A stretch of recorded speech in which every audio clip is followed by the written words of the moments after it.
Kasus pelecehan seksual yang dilakukan dokter terus bermunculan.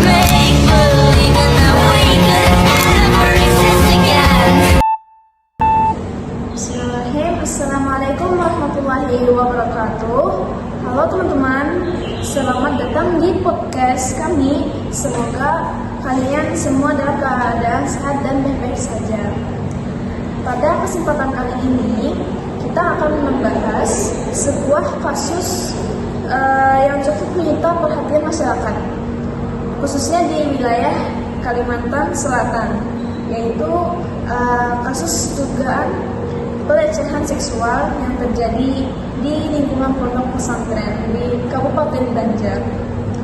Kasus ini menjadi penting untuk kita bahas karena tidak hanya berkaitan dengan tindak kriminal, tetapi juga menyangkut nilai-nilai kewarganegaraan seperti hak asasi manusia, perlindungan anak, serta peran negara dalam menjamin keamanan warganya.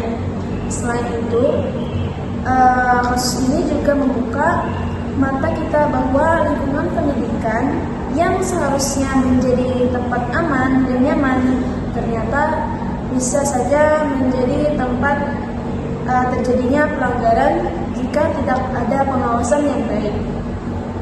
Melalui podcast ini, kita akan mencoba membahas secara sederhana dan mudah dipahami mengenai kronologi kasus, analisis dari sudut pandang kewarganegaraan, serta dampak dan solusi yang bisa kita ambil bersama.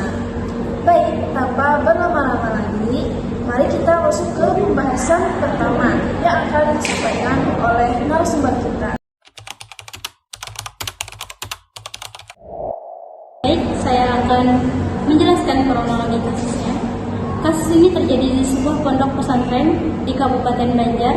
Seorang mantan pimpinan pesantren berinisial MF ditetapkan sebagai tersangka oleh pihak kepolisian. Kasus ini terungkap setelah ada santri yang melapor. Dari hasil penyelidikan, ternyata dugaan pelecehan ini sudah berlangsung sejak tahun 2019. Jumlah korban diperkirakan sekitar 20 orang. Namun hanya beberapa yang berani melapor karena adanya tekanan dari pelaku. Yang membuat kasus ini lebih memprihatinkan adalah para korban masih di bawah umur, sehingga termasuk dalam kategori pelanggaran terhadap perlindungan anak. Berarti ini bukan kasus baru ya, tapi sudah lama terjadi. Ya, betul sekali. Justru itu yang menjadi perhatian karena korban takut melapor semenjak awal. Berarti ada faktor kekuasaan juga di sini. Benar, karena pelaku adalah pimpinan, jadi punya posisi yang berpengaruh.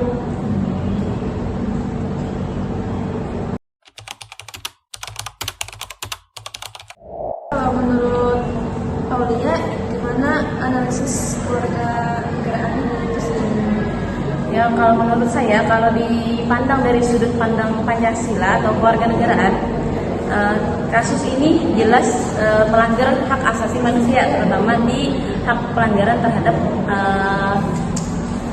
anak kecil. Karena banyak di usia bawah umur kan tadi, yang seperti yang telah disampaikan tadi, di bawah umur. Dan di dalam UUD 1945 pun itu dijelaskan bahwa setiap warga negara itu berhak atau mempunyai hak atau kewajiban mendapatkan perlindungan, terutama anak-anak, apalagi anak di bawah umur. Namun di dalam kasus ini seperti yang telah disampaikan tadi, ini justru terjadi penyalahgunaan terhadap HAM ataupun hak asasi manusia ataupun di dalam hak asasi manusia terhadap anak kecil. Nah, dari itu tuh penyalahgunaan kekuasaan oleh seseorang yang seharusnya menjadi panutan kita, yang mana seorang guru ini kan menurut santri atau santriwati itu kan adalah orang yang sangat berkuasa, yang menjadi panutan atau contoh suri tauladan yang bagus untuk santri dan santriwatinya, terutama santriwati ini mencontoh dari kelakuan, sikap dan cara bicara gurunya yang pasti. Nah, selain dari itu tadi juga ini menunjukkan bahwa nilai-nilai Pancasila itu, terutama sila kedua yang berbunyi kemanusiaan yang adil dan beradab, ini belum ditegakkan sebagaimana mestinya. Karena kita harus memiliki yang namanya tadi HAM, ada perlindungan HAM, hak asasi manusia. Kita harus adil terhadap orang, karena itu suatu pelanggaran yang mana pelanggaran ini merusak atau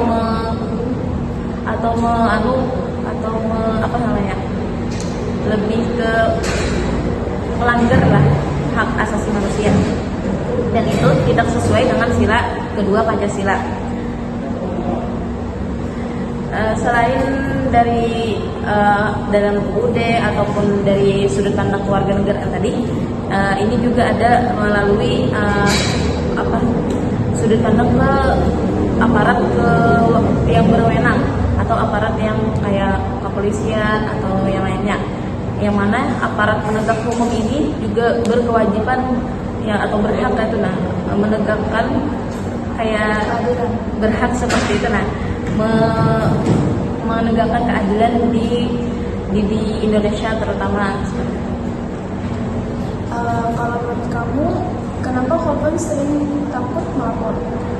Kalau menurut saya sih karena kan tadi yang melakukan pelecehan ini adalah seorang guru, yang mana guru ini pimpinan atau panutan bagi santriwati yang saya jelaskan tadi. Jadi mungkin karena faktor itu santriwati ini takut untuk melapor kepada pihak yang berwenang, rasa takut, mungkin ada ancaman dari gurunya mungkin. Nah, itu sih menurut saya ya. Karena dari sisi guru tersebut kayak merasa lebih berkuasa ya. Mungkin seperti itu ya. Dan juga bisa karena kurangnya edukasi tentang hak mereka, ya kan? Ya, mungkin kurang dijelaskan tentang hak asasi manusia mungkin. Berarti ini bukan masalah hukum ya, tapi juga sosial. Ya, betul sekali. Ini bukan cuma hukum, tapi itu sosial, menyangkut sosial. Kita sebagai masyarakat Indonesia kan pasti tidak luput dari makhluk sosial, saling membantu satu sama lain. Yang mana dari kasus ini kita harus kita bergerak membela ataupun menegakkan hukum, yang mana ini sudah melanggar hak asasi manusia, karena pelecehan ini termasuk dalam pelanggaran. Jadi kita sebagai makhluk sosial atau makhluk yang saling membantu satu sama lain, kita harus kita harus saling membantu lah di dalam kasus ini. Karena kan tadi yang pertama santriwatinya takut melapor. Kita sebagai orang tuanya atau teman-temannya, mungkin kita berkewajiban untuk menolong. Bagaimana sih supaya dia itu melapor masalah yang pelecehan ini, supaya tidak takut.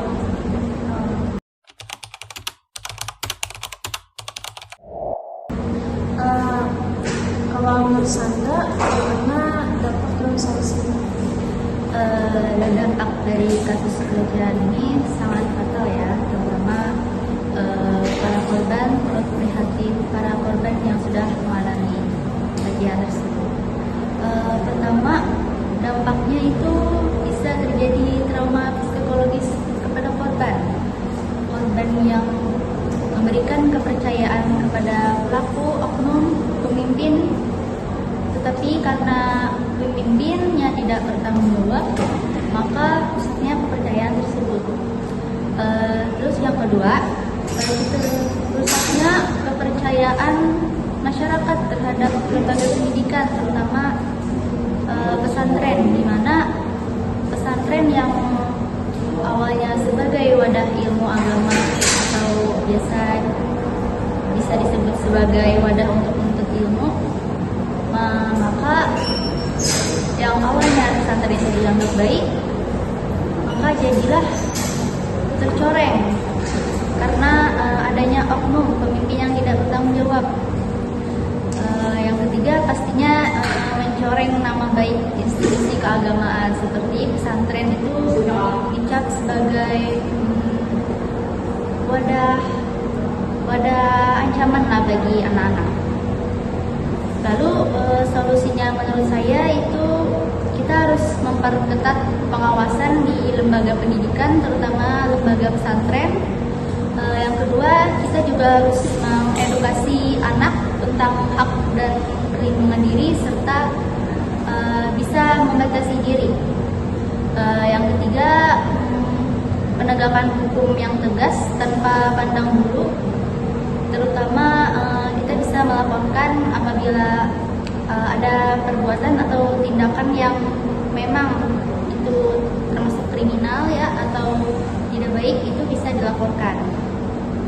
Yang keempat, kita harus mendukung secara psikologis kepada korban. Kita harus memberikan dukungan kepada korban yang telah mengalami trauma psikologis akibat dari perbuatan tersebut. Itu saja dari saya. Ya, sampai situ dulu. Terima kasih sudah mendengarkan diskusi singkat kami hari ini. Semoga ini menjadi pengingat bagi kita semua untuk lebih Mari bersama-sama memutus rantai kekerasan di sekitar kita. Suara kita adalah kunci untuk menghentikan ini semua.